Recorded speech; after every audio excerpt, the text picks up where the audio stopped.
Kids TV.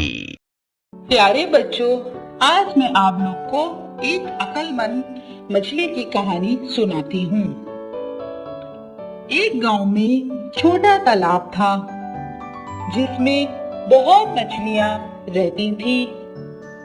एक मछली जिसका रंग नीला था, इसकी वजह से इसका नाम नीली मछली पड़ गया। नीली मछली बहुत अक्लमंद थी।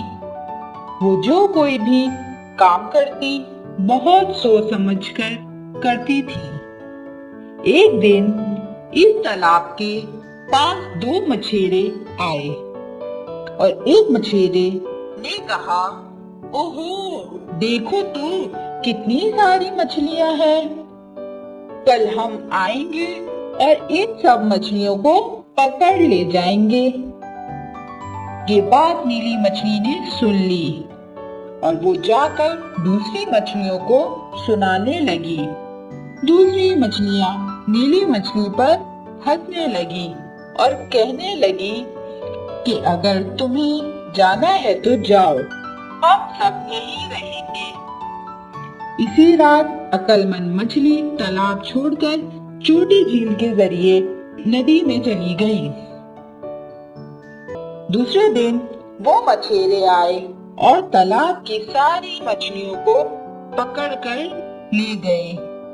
अक्लमंद मछली की बात न सुनकर मछलियों को पछतावा हुआ और इस तरह से अक्लमंद मछली बच गई।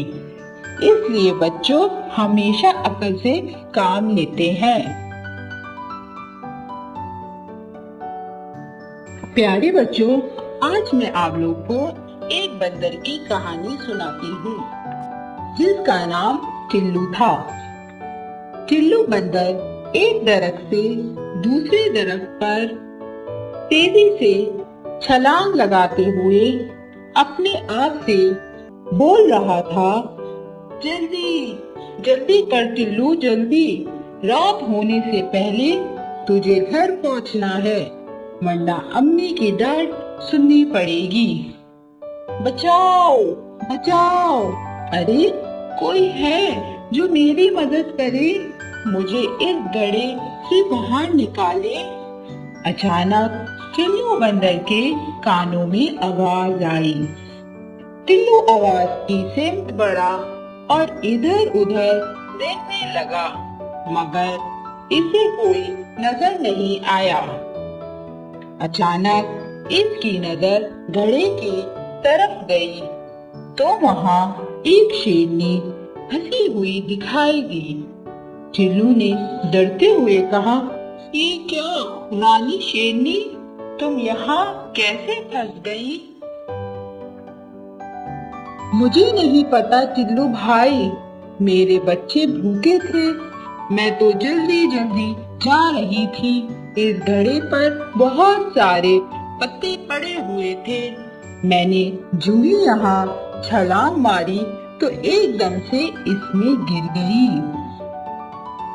ये कहकर शेरनी रोने लगी। टिल्लू ने कहा, अच्छा अच्छा, तुम रोना बंद करो, मैं तुम्हें बाहर निकालने का इंतजाम करता हूँ।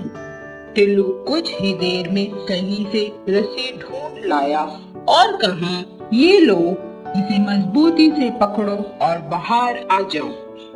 कुछ ही देर बाद शेरनी बाहर आ गई।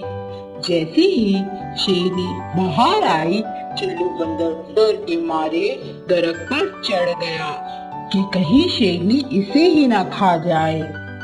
रानी शेरनी ने कहा, अरे बंदर भैया, तुम मुझसे क्यों डर रहे हो? तुमने तो मेरी जान बचाई है, मैं तुम्हें शुक्रिया कहती हूँ। मैं तुम्हें ये एहसान कभी नहीं भूलूंगी। आज से हम दोस्त हैं। तुम्हें जब भी मेरी जरूरत पड़ेगी, मैं जरूर तुम्हारी मदद करूँगा। टिल्लू ने कहा, अच्छा, अब मुझे जाना होगा, मेरी अम्मी मेरा इंतजार कर रही होंगी। रानी शेरनी ने जाते हुए कहा, हाँ, मेरे भी बच्चे भूखे हैं, फिर मिलेंगे।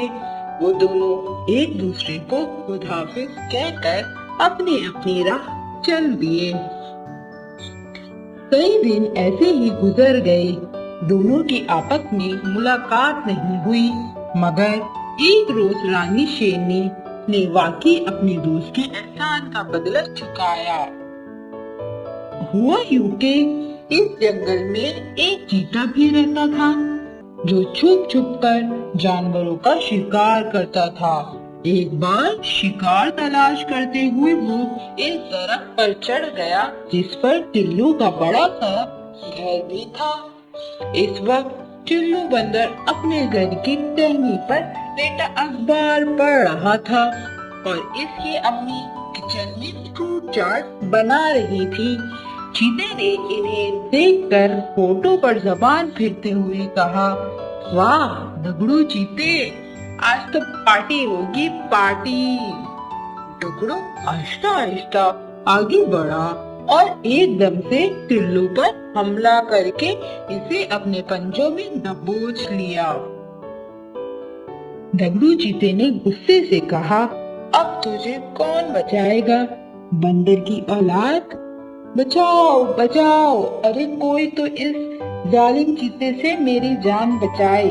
टिल्लू चिल्ला चिल्ला कर मदद के लिए पुकारने लगा।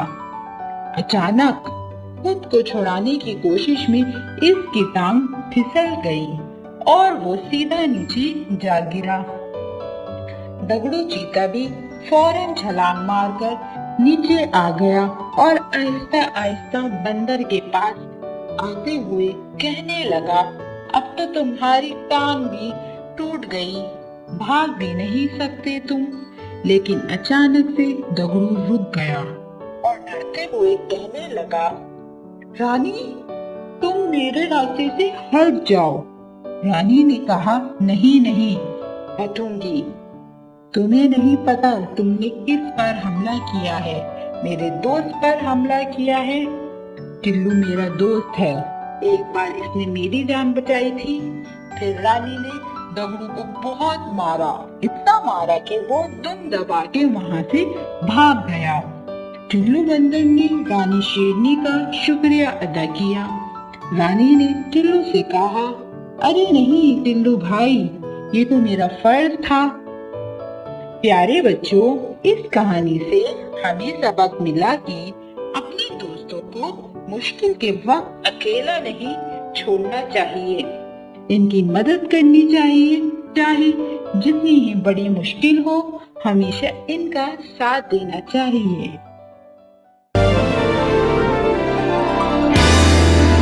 Poem Kids TV